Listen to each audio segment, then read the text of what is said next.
All right. How's everybody tonight? Excellent. Are you guys disgusted with life? This is apparently the topic that's been assigned to me. Today's topic is disgusted with life, Ecclesiastes chapter 2. And we've been talking about several main sort of themes that sort of appear within this book, right? The first is vanity, right? Pastor Michelle talked about that, this word, right? Habal or Habal. And it's like, she gave us this metaphor. We're just grasping for something. We're just grasping for air. And there's nothing. It's futile. It's lacking substance, pointless. It's like the wind or vapor. And then Pastor John last week continued and explained more to us, right? That nothing seems to change. This life, what's good about it? Nothing seems to change. Nothing satisfies. Nothing is new under the sun. Nothing is understood. There's vanity. It's pointless. There's no meaning. And then this concept of nothing new under the sun, this preacher, it's going through a discussion on how do I find meaning in life, in this life on earth. That's what it means. Nothing new under the sun. And he continues in chapter 2, and he talks about several things that we're going to talk about tonight. And the first is pleasure is meaningless. Wisdom is meaningless, and work is meaningless. And our administrator, Bonnie, read to us. Yeah, future. There's meaning in this world. Bonnie read to us the scripture. And the first thing that the preacher talks about is, behold, He goes through laughter. It's mad. Pleasure. What use is it? Right? He searched for how to fill his heart with wine. Right? And how, he even tried foolishness. Right? All these things. He tried experiences. He wanted to experience things in life. I work with a lot of young people. Right? And these young people, they grow up and they want to experience life, right? They want to do the fun things. They want to do the maybe not so good things. We've all been there. They want to experience life. They want to experience pleasure, laughter, wine. This preacher talks about wine, maybe drunkenness. He wants to experience it. And then foolishness. He even tries foolishness. And I also really like experiences, especially sporting experiences. And this next picture, some of you might be in this picture, next picture after that. I was visiting UK before all this COVID stuff was happening, and I went to a Manchester United game. And then after that, I met up with Pastor John, and we went to another game. And I was like, wow, this is such a great experience. And on the way, we did some work, We met up with some students. We had some tea. Yeah. I didn't, see, we had such a great experience. Pastor John took me to this game. It was a great experience. But what do I have at the end of it? What do I have at the end of it? My team lost. Manchester United. They lost. I spent all this money to sit front row. Why are you cheering? Maybe you should be in the Chinese congregation. My team, I spent all this money to sit behind the goalie, front row. And my team lost. And there was the opposing team, and they, sort of fence off the opposing team and the home team. And the opposing team was like rattling the gate and everything, and things were going crazy. I thought, Jesus was going to come soon, like at that game. Like it was going to go bananas. My team lost. And then me and Pastor John went to this game. Fantastic time. What do we have to show for it? Maybe a photo of our great experience. Vanity. Pointless. That's what this preacher is saying. Experiences, they only last for a moment. he continues, this preacher, and says that he's done great works, great, amazing houses, gardens, fruit trees, pools, forests. Wow, amazing. Can you imagine all these things? This is like Sim City, right? Just like, maybe he was playing Sim City. I don't know. You guys remember that game, Sim City, where you create a city, roller coasters, and maybe he was doing this game. But he also says that this is vanity. Accomplishments don't satisfy. Accomplishments don't satisfy. Back in Toronto, I competed for many years in this race. Have you guys heard of Amazing Race before? This is sort of called like within the city. It's called City Chase. And for many years we competed. And for like the first couple years, we competed and we only came like third or fourth. And then we started finding the strategy of how to win. And we came in first like many years. And when I achieved that, I still remember, my friend posted. He was like, at last, all this hard work is worthwhile. And I remember texting my mom, hey, I came first. And she's like, love you, proud of you. And I'm like, yeah, great, I'm first. Now what?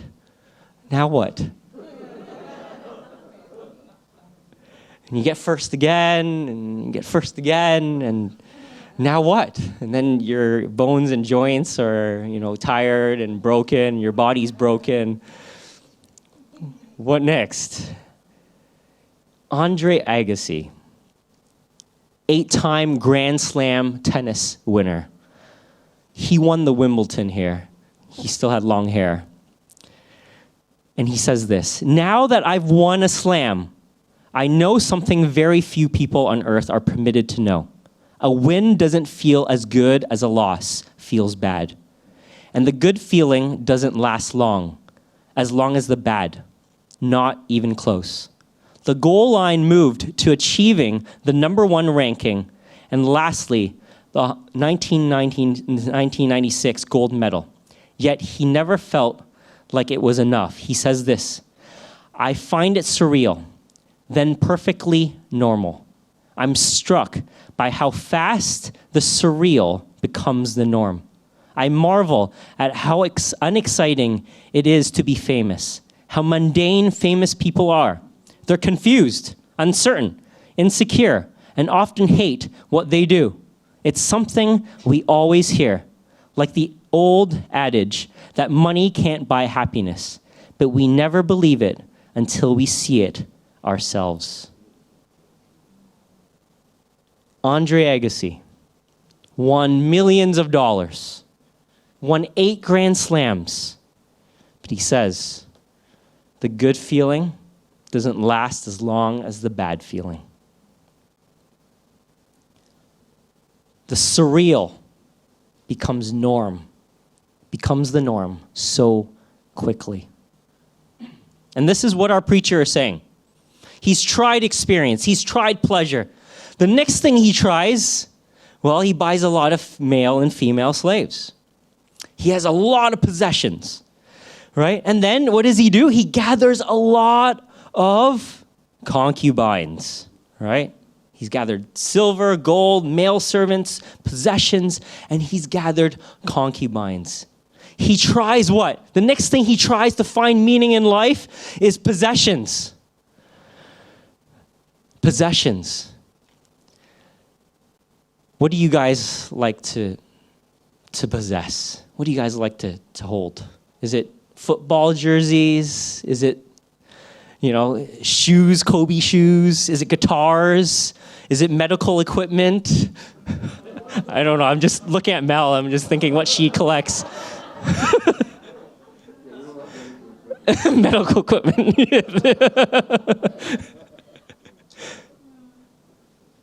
Possessions don't satisfy. Fleshly desires don't satisfy. We get disappointed in relationships. Relationships sometimes don't last.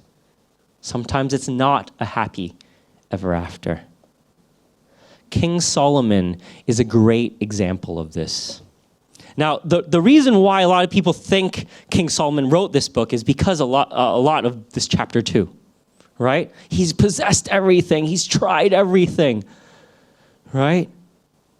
King Solomon, known for his wisdom. He prayed, God, I'm so young. I can't do this job. I can't be king. God, can you help me? And what does God do? God grants him the wisdom to do the thing that he's called him to do. And yet, Solomon was also blessed with money. Do you know how much money he actually had? Let's look at it. Every year, King Solomon received over 25 tons of gold in addition to taxes paid by merchants. That's around 666 talents of gold. How much gold is that? Is anybody wearing 66 talents of gold? No? Nobody? Okay. Not even the queen, I think, is wearing it right now, yeah? Okay, 1 talent of gold is worth, next slide, 75 pounds. And 75 pounds, okay? So 1 talent of gold in today's worth is around $1.6 million. $1.6 million. So how many talents of gold did he receive yearly? 666 talents of gold. So how much money did he usually make? Around 1.1 billion a year. Does anybody make $1.1 billion here? Is Hank here? Is Hank here? No? Hank's not here? He skipped this talk. Yeah, he didn't want to raise his hand. I'm joking. His wife is here.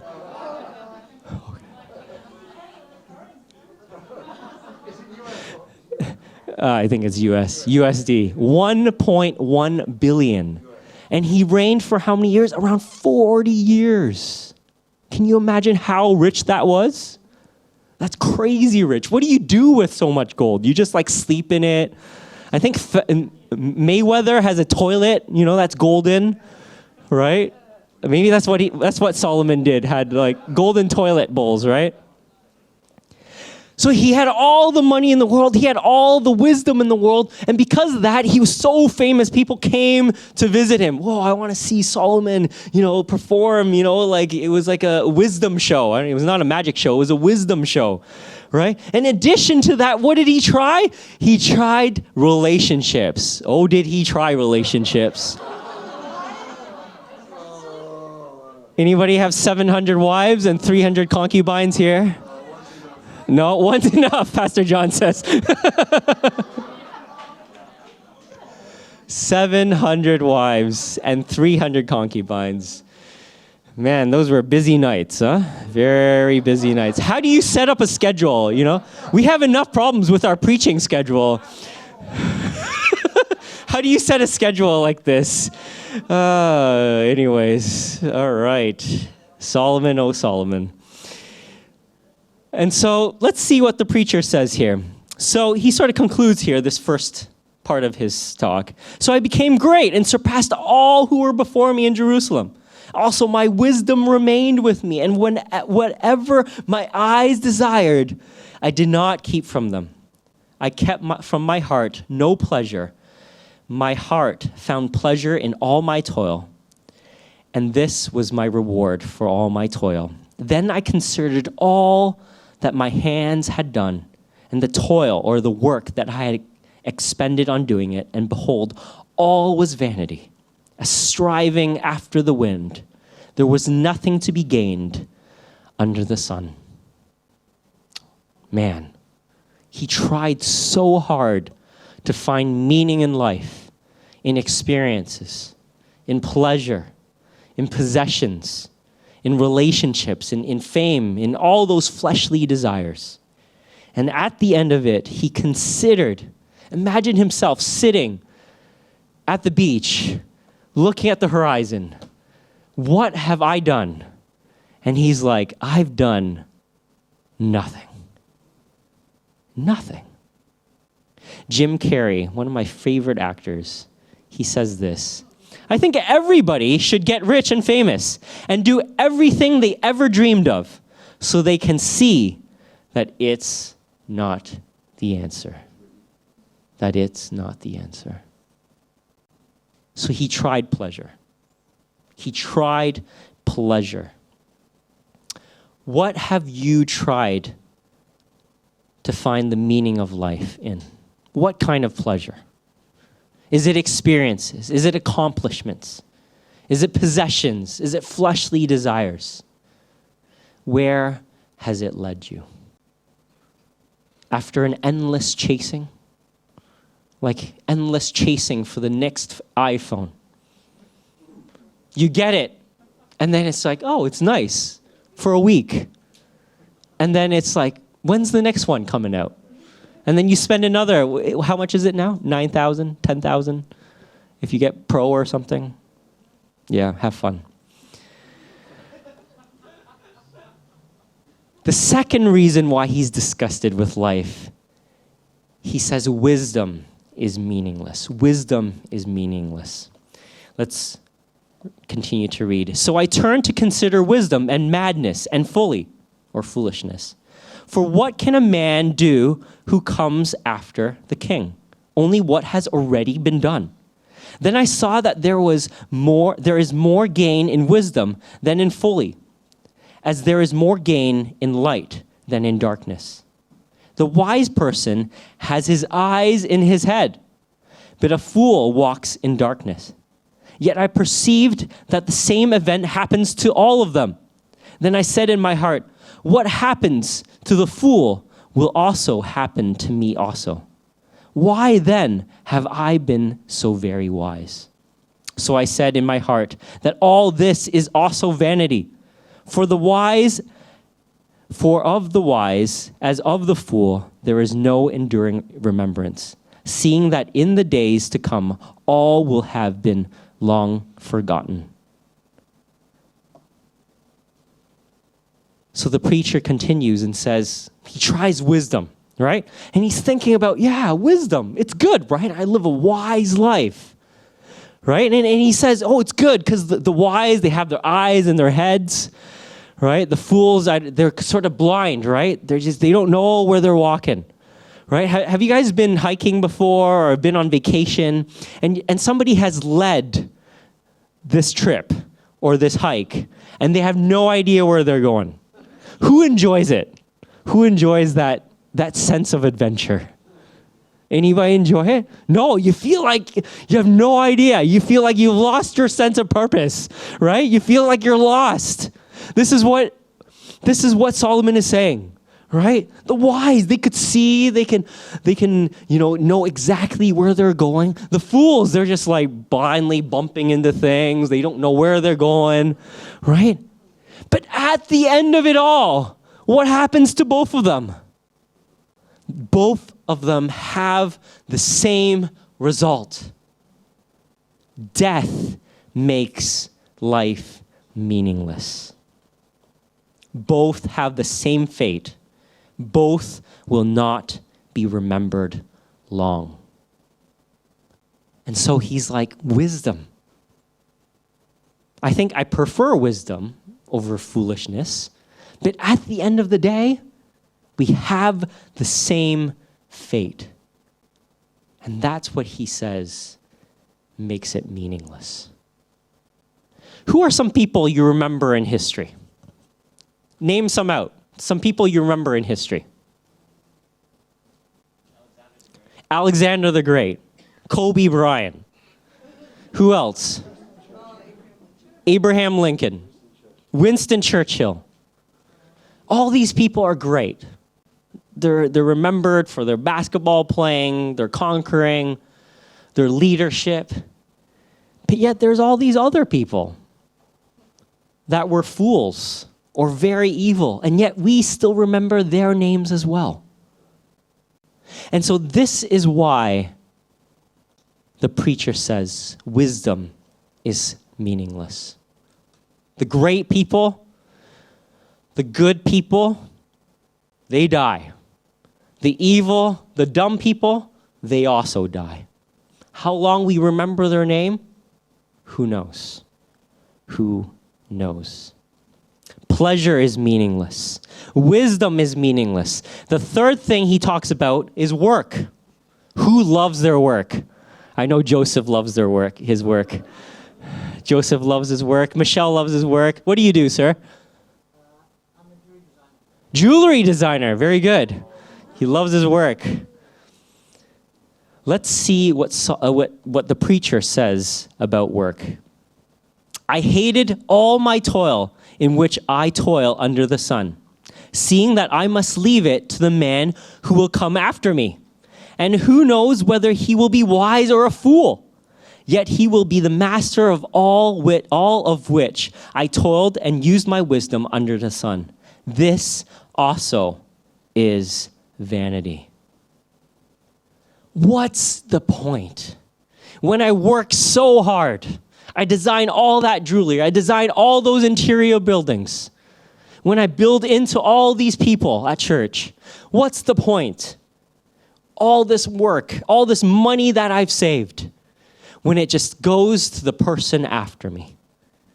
And who knows whether the person after me will be a fool or a wise person. You don't know what they're going to do with their money. What is the best biblical example of this? What's the best biblical example of this? The prodigal son. Right? The prodigal son, very disrespectfully, when his dad was still alive, was like, give me my inheritance. Give me my inheritance. Give me, a third of all you own, right? Because he was the younger son. The elder son got 2/3, right? Double portion, if you know the Old Testament. And what does he do? He's like, yeah, I'm going to invest it in Bitcoin. And then it just plummets. And then he wastes it on wild living. Woo, Right? And then what happens? He's broke, right? Bitcoin fell down and all his money he spent doing just took all his money. And he was left with the pigs. Right? He was just like, hey, pal, how you doing? He had some pets. And that's when he realized, I got to go back to my father. He still can hire me to be his servant. Right? And that's what the preacher is saying. What's the point of storing up all this money when you don't know who it's going to go to? And whether this person, could be your children, would be wise or fools. Right? And so he also says this, work is grief and pain. Even at night, our minds do not rest. Work is vanity because even when we're asleep, we can't even sleep. We're just constantly working. We're constantly thinking about work. Joseph loves to think about work. That's how he gets to sleep. He told me. I'm not putting words in his mouth.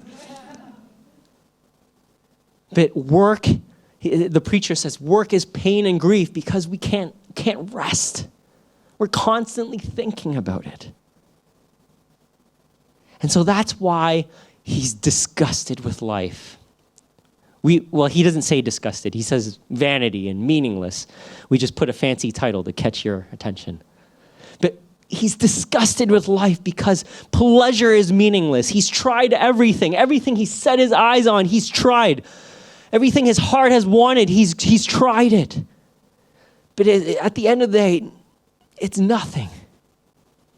He's tried wisdom, the wise way of living, but at the end, we all have the same fate. What's the point? He's tried work, but what's the point of work and storing up treasures when you don't know where this treasure is going to go?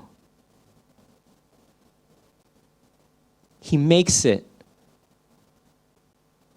seem as if life, there's no point, and we should all just give up right now. And that's how he sets us up. He sets it up where everything is doom and gloom. But he ends with a conclusion.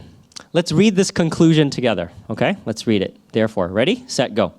Therefore, is nothing better for a person than that he should eat and drink and find enjoyment in his toil. This also I saw from the hand of God. For apart from him, who can eat and who can have enjoyment? For the one who pleases him, God has given wisdom and knowledge and joy. But to the sinner he has given the business of gathering and collecting, only to give to the one who pleases God. This also is vanity and a striving after the wind. So he's been for how many chapters? 24 chapters. Kobe Bryant time, right? For 24 chapters, he's been talking about life is meaningless. And then at the end, he throws in 3 verses to try and catch you off guard. And this is what he says. It's interesting because the first thing we notice is that he believes in God. He believes in God. And what does he believe about God? He believes that God has given us this ability to eat and drink and have satisfaction. He has given this ability to us. It's not random. It's not just randomness. There was a design. There was a purpose. Somebody allowed it to happen. There was an intelligent designer that allowed this to happen. And so the first thing he says, how to make the most of your life, my first point is to recognize that God has given us the ability to eat and drink and find satisfaction in our work. And I want to invite Winnie and Ricky to come up and share about how they have experienced God and how God has given them the ability to eat and drink and find satisfaction. Let's give them a hand.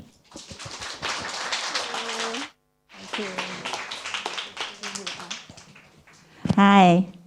So we are here to share about how good it is to be able to eat and drink.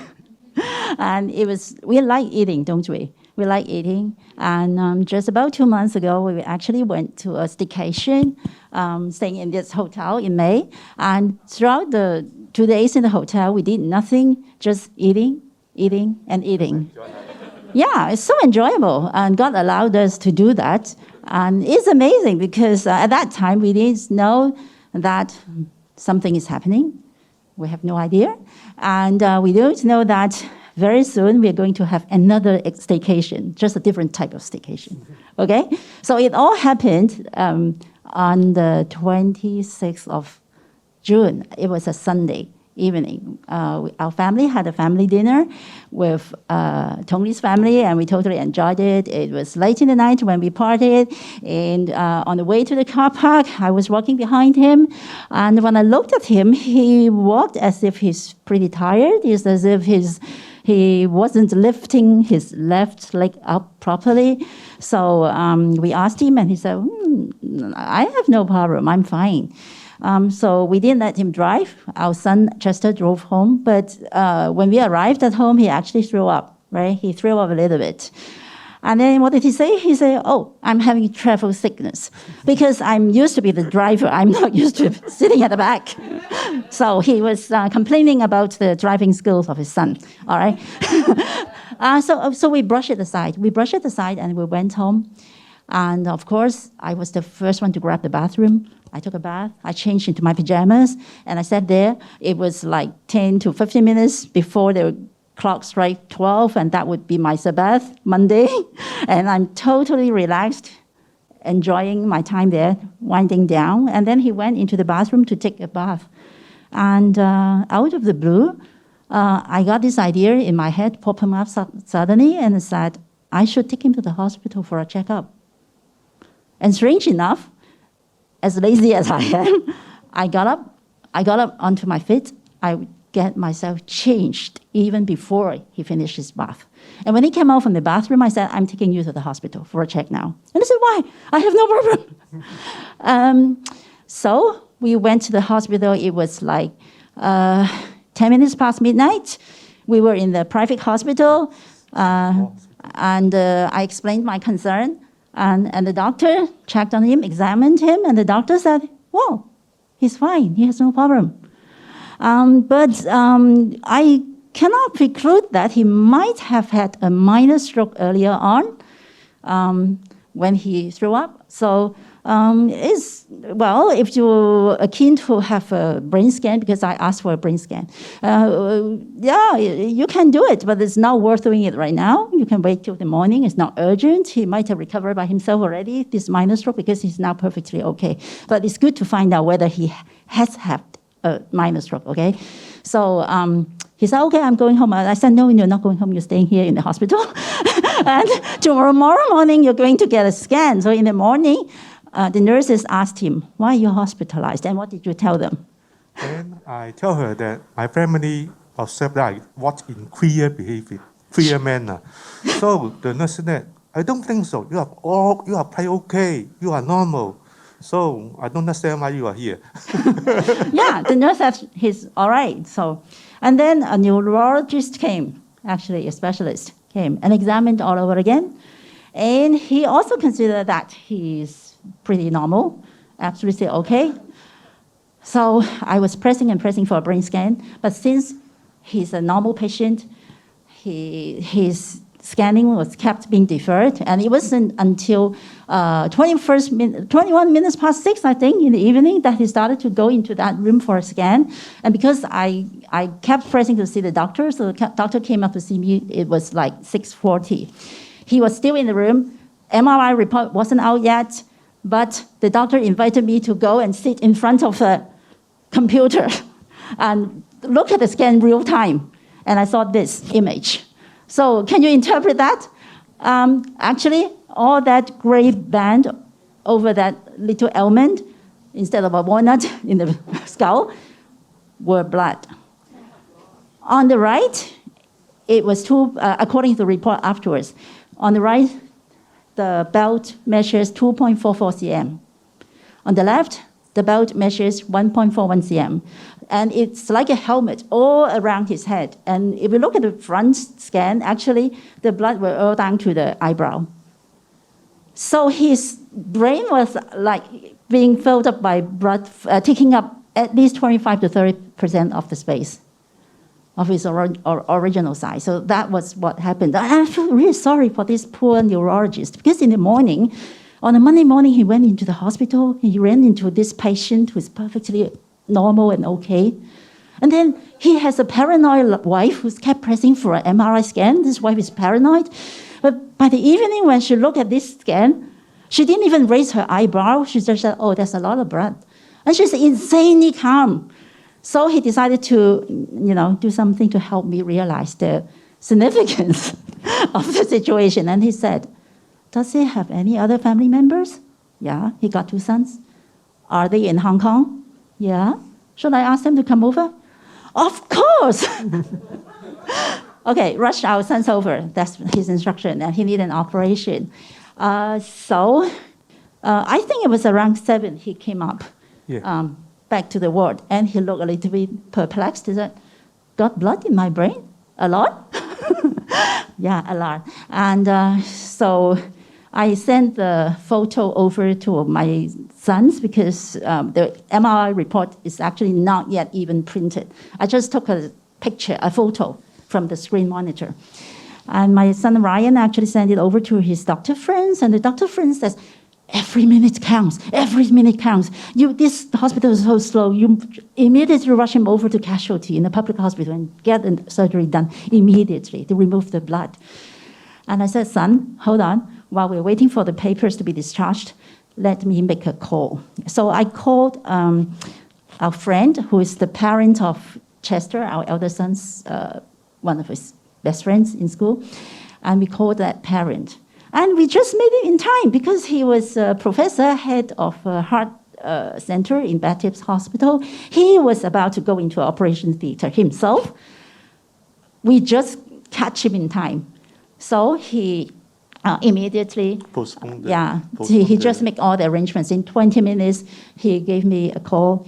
he has set up everything. Everything is done. So it's so smooth, and there's no worries. Because if he has gone into the picture, then we will be running around asking for, surgeons and so on and so forth.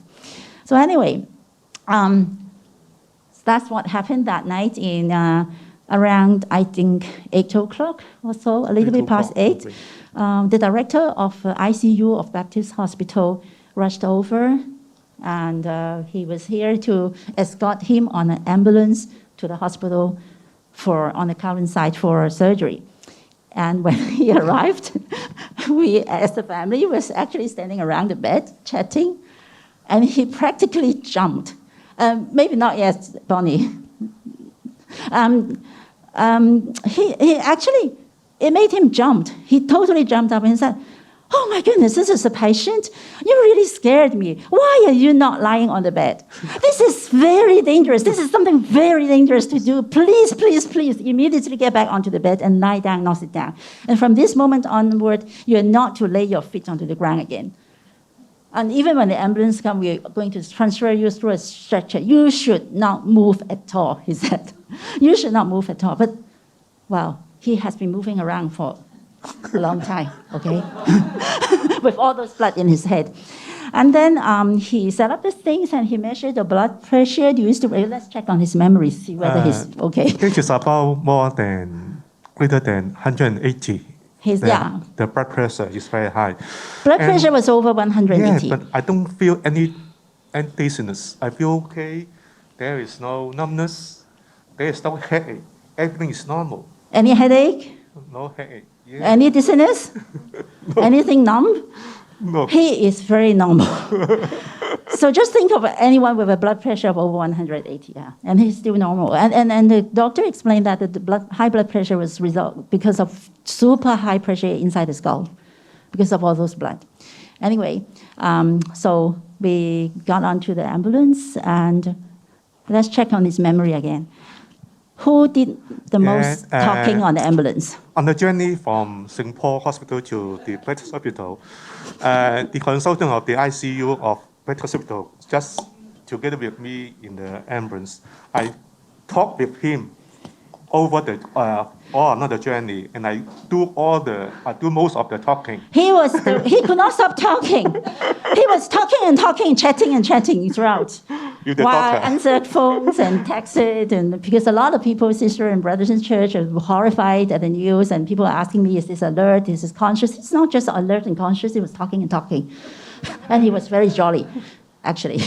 So we arrived at the hospital, get everything checked, and the doctor actually asked what's the cause of that blood, the bleeding, and he asked him, "Have you hit your head in the past week?" We said, "No, definitely not." "How about in the past 2 or 3 weeks?" We said, "No, definitely not." He said, "No, it's impossible. That must be caused by some, hitting on the head." And eventually we realized it was actually 2 long months ago, not 2 to 3 weeks ago. 2 months ago, yeah. What happened on the 29th of April? In the afternoon, I drove my car out of the car part of the PP, Pacific Place, and I collided with the tail of the lorry. The lorry is coming down, I'm going up. So it is quite lucky for me, or thanks God, I don't have head-to-head collision. Otherwise, the consequences cannot be imagined. But the airbags, both airbags actually popped out. So the force was strong. Yeah. But he said he has he said he's not hurt. And we did our part. We forced him to go to the hospital for a checkup. And the hospital checked him over. And the hospital released him and said he is fine. And he's actually fine if every minute counts, I counted roughly, it was about 85,200 minutes has passed. And he was running around carrying those blood in his brain, and we went to a staycation, eating and drinking, allowed by God, enjoying life. He did a lot of things those 2 weeks. And there were, according to the doctor, there were bleeding on various occasions throughout those 2 months. Anyway, so the next photo I want to show you is the photo we took just the very moment before he went into the surgery room. So we were allowed to go into the ICU to see him 2 by 2. So that's why we took pictures 2 by 2. And I lay down on him and prayed for him. And then I hope you agree with me that, do you see panic in our eyes? Do you see worries in our eyes? We are actually smiling. And when I showed this photo to one of the sisters in my clan, she actually said, it looked more like you're going into a delivery room about to deliver a baby. I praise the Lord for giving us that supernatural peace. It's absolutely supernatural peace. Are you afraid at that moment? No. I wasn't afraid. And then he went into the operation theater. We went downstairs to wait for the surgery to be done. And a lot of loving brothers and sisters did not sleep that night, lifting us up in prayers because the surgery was started at like 15 minutes past midnight. And Bellet actually called me, and then she said, how come you sounded a lot calmer than I do? So because we are not afraid, we really are not afraid. Why am I not afraid? Because when I look at that much blood in the brain, I know that it was God who has sustained him over the past 2 months. If God has sustained him for the past 2 months, why should he not sustain him on this day? Why? I could not think of a reason why. And if God is for us, who can be against us? Yeah, thanks. I feel so thankful for the Lord, not just for everything going so smooth, also for the supernatural peace that we're experiencing. Okay, question. Why did God allow us to wait that long for this scan? We waited for 18 hours before the scan was done. Guess what? Next slide, please. On that very Monday, my son was taking his pre-wedding photo on the beach with a whole crew. So he kept testing us and asking for results of the scan, and so he didn't even start to do his scan. And the scan was only done by the time they finished the shooting. All things work for good for those who love God. It's really amazing grace. We really thank God. All the timing, everything were in God's hand. He's sovereign. He's totally sovereign. So praise the Lord. And the last photo I want to show you is the photo we took as we left the hospital 5 days after the surgery. Actually, can I ask you a question? Do you still remember what time did you send out your first text message after the surgery? When I was sent out from the surgery theater, I sent out my first message to my family. It is about 7:30 in the morning. He finished his operation 3 a.m. And 4.5 hours later, this guy is texting his family.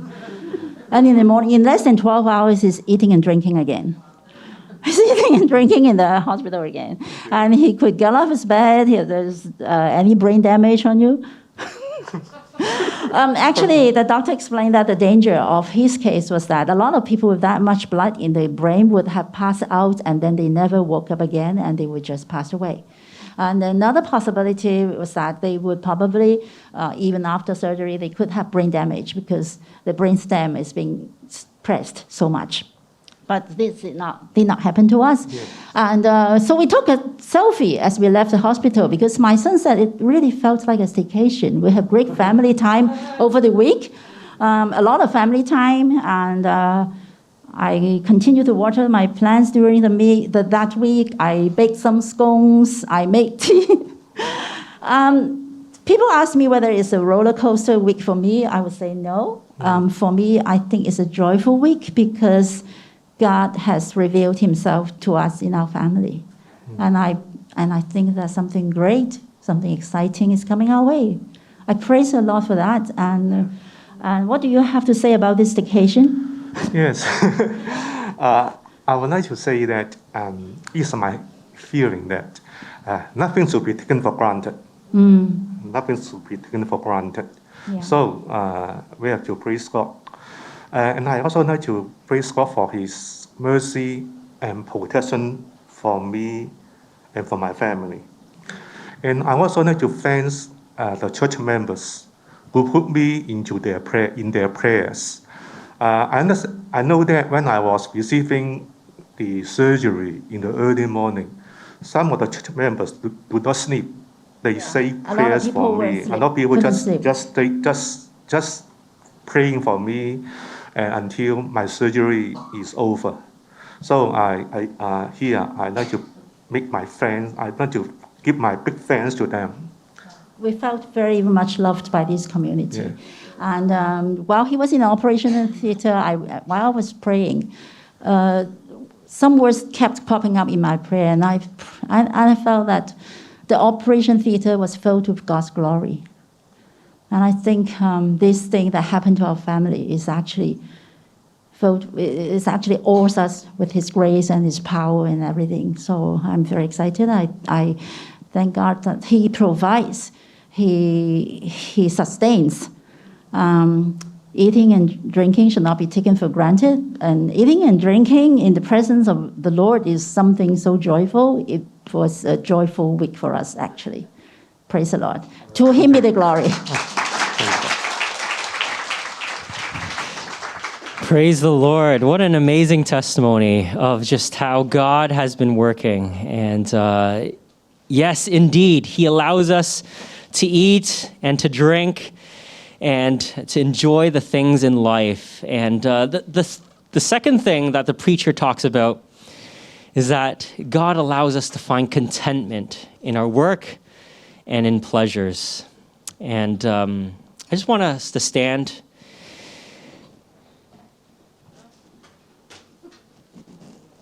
I just want us to be reminded of three things. And the first thing is that God is the one that provides for us. He provides life for us, the air we breathe, every moment that we have. And not only does He provide He provides life, He sustains our life. He sustained Ricky's life. He's sustaining our breath right now. Jesus is the author and sustainer of our life. And the last thing that the preacher talks about is that He is a God that rewards us. He rewards those that are His. If a father can give good gifts to his son, how much greater is our Heavenly Father who will reward us. Maybe not on this earth, but into the next life to come. Let us stand and respond in a song called Jesus at the Center of It All.